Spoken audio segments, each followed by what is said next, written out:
क्या बॉलीवुड जानकर के हिंदू देवी देवताओं का अपमान करता है? क्या बॉलीवुड एंटी हिंदू है? क्या बॉलीवुड जिहादी है? क्या सच में देवी देवताओं के साथ मस्करी करना या हंसी मजाक करना, क्या ये हिंदू धर्म में या भारतीय संस्कृति में प्रतिबंधित है? वो देवी देवता जिनकी लोग दिन रात पूजा करते हैं, जिन्हें अपना अभिभावक मानते हैं, लेकिन जब उनके मुंह से अपशब्द निकलेंगे, किसी फिल्म में उन्हें गाड़ी को धक्का देते हुए दिखाया जाएगा, पैगंबर मोहम्मद का कार्टून बनाने के लिए एक बच्चे ने अपने शिक्षक को मार दिया।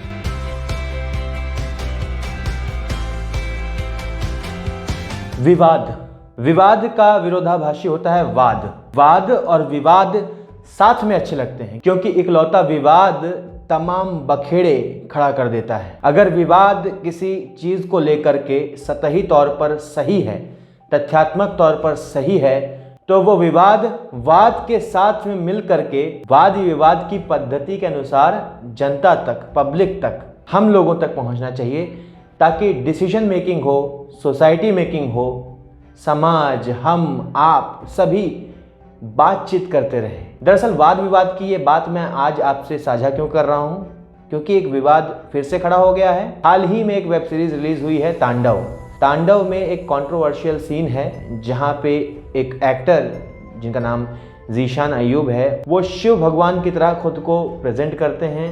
प्रेजेंट करने के बाद उन्होंने एक अंग्रेजी गाली का इस्तेमाल किया है, जो कि भारत की आम जनता को, जनमानस को ठेस पहुंचाता है और पहुंचा सकता है। और इससे पहले ऐसा ही कुछ लूडो फिल्म के साथ भी देखने को मिला था। तेरी नाक कभी मैं काटता हूं।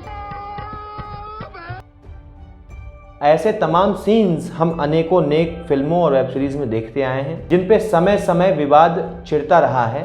तो आज का ये वीडियो है इसी संदर्भ में। तो दोस्तों, जैसा कि मैंने आपको वीडियो के स्टार्टिंग में कहा कि वाद और विवाद का होना जरूरी है। वाद कैसे स्थापित होगा विवाद के साथ में?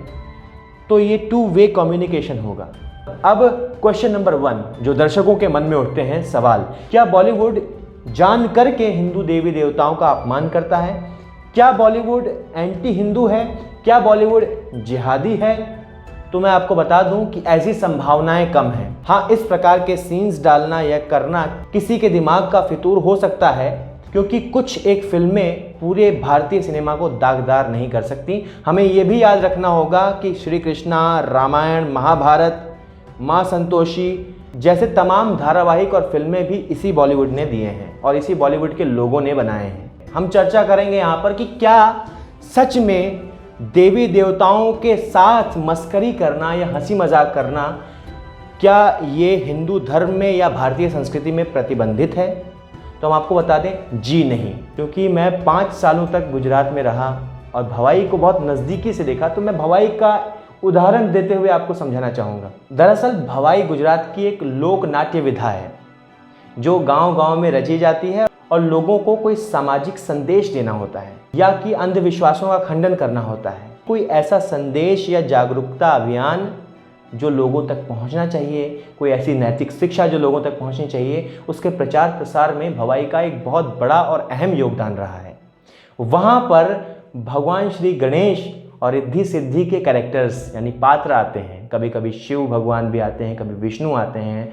तमाम देवी देवताओं का रूप धारण करके वहाँ कलाकार आते हैं स्टेज पर, लोगों से संवाद स्थापित करते हैं, आपस में भी हंसी मजाक करते हैं।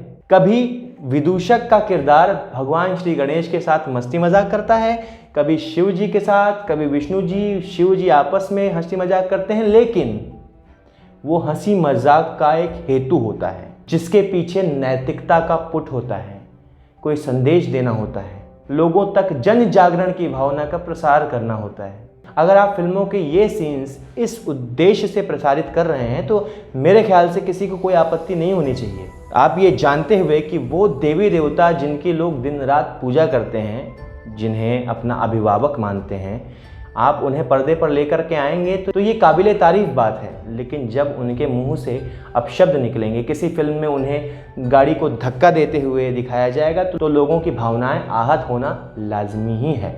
और ये देवी देवताओं का रूप धारण किए हुए कलाकार जब इस तरह से गाली गलौज या अपशब्दों का प्रयोग करेंगे, तो इसका बुरा प्रभाव बच्चों पर भी पड़ सकता है। हालांकि बुरा प्रभाव पड़ने से कोई रोक भी नहीं सकता है, क्योंकि आज हर दूसरी फिल्म्स और वेब सीरीज़ में सेक्स, वायलेंस और गाली गलौज का बोलबाला बढ़ता जा रहा है और दर्शक उसे पसंद भी कर रहे हैं, तो मेकर्स उसे परोस रहे हैं। लेकिन मेरा आपसे अनुरोध है कि हमारी संस्कृति बहुत सहिष्णु रही है। अब हम बात करते हैं दूसरे पहलू पे कि क्या सच में बॉलीवुड जिहादी है। मैं नहीं जानता कि जिहाद का क्या अर्थ लोग लगाते हैं या क्यों इसे कोट करते हैं, लेकिन ये ट्रोल्स की भाषा में बोल रहा हूँ। बॉलीवुड जिहाद, क्या ऐसी कोई चीज़ एग्जिस्ट करती है?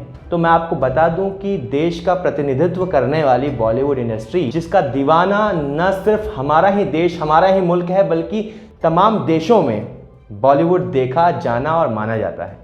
वहाँ पे सभी वर्ग के लोग हैं जिनका किसी जाति, किसी धर्म से ताल्लुक़ होने से पहले बॉलीवुड और सिनेमा से ताल्लुक़ है। फिल्म का मुहूर्त जैसे टर्म आपने सुने होंगे। हर फिल्म से पहले फिल्म का मुहूर्त होता है, जहां भगवान श्री गणेश की पूजा होती है, उसके बाद ही कोई फिल्म शुरू की जाती है। बॉलीवुड में इस तरह की भी परंपरा है। कुछ एक फिल्मों को छोड़ दें जिनसे आपको आपत्ति है, जिनसे दर्शकों को आपत्ति हुई या जिनकी हम बात कर रहे हैं, तो हम अगर समय में थोड़ा पीछे जाएं तो हम देखेंगे कि ये वही बॉलीवुड है जिसने मोहम्मद रफ़ी जैसे लेजेंडरी सिंगर को जन्म दिया। मोहम्मद रफ़ी न सिर्फ एक अच्छे इंसान थे, न सिर्फ एक अच्छे गायक थे, बल्कि सभी के दिल में बसते थे। उन्होंने कई भजन गाए हैं, कई यादगार भजन गाए हैं जो आज भी हमारी दिनचर्या का हिस्सा होते हैं। कई घरों में सुबह सुबह प्रभात वेला में वो भजन बजते हैं, जैसे तूने मुझे बुलाया शेरा वालिए, मन तड़पत हरि दर्शन को आज, राम जी की निकली सवारी। तमाम ऐसे लेखक भी हुए हैं जिन्होंने कई उम्दा भजन भारतीय सिनेमा को दिया और आज भी वो भजन हमारी स्मृतियों में ताज़ा हैं। जैसे मन तड़पत हरि दर्शन को आज, मोहे पनघट पर नंद लाल छेड़ गयो रे।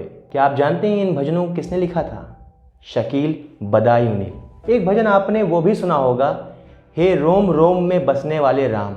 ये भजन लिखा था साहिर लुधियानवी ने। क्या आपने जगन्नाथ फिल्म का वो गाना सुना है, घनश्याम घनश्याम श्याम श्याम रे? आपको पता है ये भजन लिखा था कैफी आज़मी साहब ने। ये मिसालें मैं इसलिए दे रहा हूँ कि एक तरह से जहाँ बॉलीवुड पर जिहादी होने का लेबल लगाया जाता है, तो दूसरी तरफ इस प्रकार की चीज़ें भी वजूद में हैं, जहाँ पर एक दूसरे के धर्म का पारस्परिक सम्मान भी है। दुनिया के अनेकों धर्मों में अनेकों प्रकार की आपत्तियाँ हैं। जैसे सिख धर्म में हम धर्म गुरुओं का अनुकरण नहीं कर सकते, उन पर कोई फिल्म नहीं बनाई जा सकती। जैसे अभी हाल ही में जो विवाद उठा था कि पैगंबर मोहम्मद का कार्टून बनाने के लिए एक बच्चे ने अपने शिक्षक को मार दिया, तो ऐसी किसी भी तरह की बंदिश हमारी संस्कृति में नहीं रही है, जिसे मैं भारतीय संस्कृति कहूँगा। क्योंकि भारतीय सिर्फ हिंदू नहीं है, भारतीय सिर्फ मुस्लिम नहीं है, भारतीय सिर्फ ईसाई नहीं है। भारतीयता का लक्षण ही भारतीय होना है। और हमारी संस्कृति, हमारी परंपरा, हमारे वेद, पुराण, गीता, उपनिषद, कबीर, रहीम, चारवाक, चाणक्य, ये है भारत। भारत हमेशा खुले मन से आलोचनाओं का, टीका टिप्पणियों का स्वागत करता रहा है। भारत सहिष्णु रहा है और ये सहिष्णुता ही हमारी पहचान है।